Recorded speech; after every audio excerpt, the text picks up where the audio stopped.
name is Stan Forrester, and I'm making this recording for Roosevelt University, physics lab, and this is a AC circuit simulation. All right, just like the DC circuit simulation, we can grab components from this list of items that we'd like to take a look at, and we can just simply connect them by placing the connectors one over the other. Okay, notice I've already got it running. Let's take a look here. Okay, you can disconnect simply by moving the items. They don't like. Hang on. There. Didn't like that at an angle. I'm not sure why. Okay. We have a couple of instruments here that we can take a look at. Oh, the components themselves. If we click on the components, we can change the values of the various components. Here we have voltage for our power source. We have our voltage here. Let's bring this up to like 50.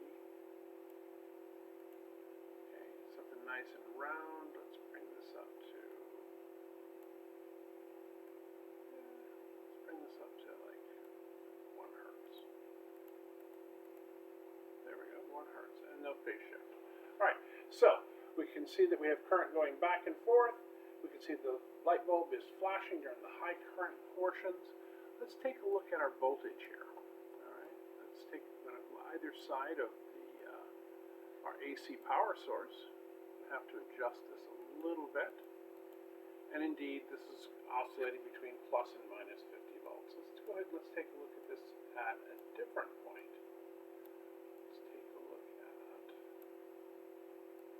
The voltage through our inductor. Oops. Alright, and I'm going to have to place this at some. There we go. Alright. Again, it's oscillating between plus and minus 50 volts. But if you take a look at it, you can see that these are oscillating out of phase with one another. Alright, and that's one of the effects of, well, having an RC circuit. Notice that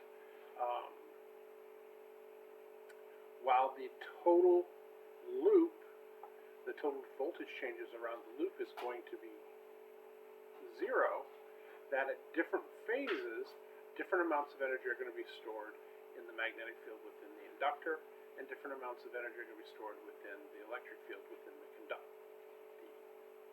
capacitor. All right. Let's go ahead and let's take a look at our current. You can measure our current anywhere.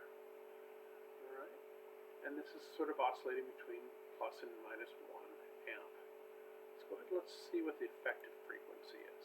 Okay, we've got it at 1 hertz right now. What happens if we jack this all the way up to 2 hertz? Okay, these are almost completely out of phase right now, and our current is settling down to a much lower value.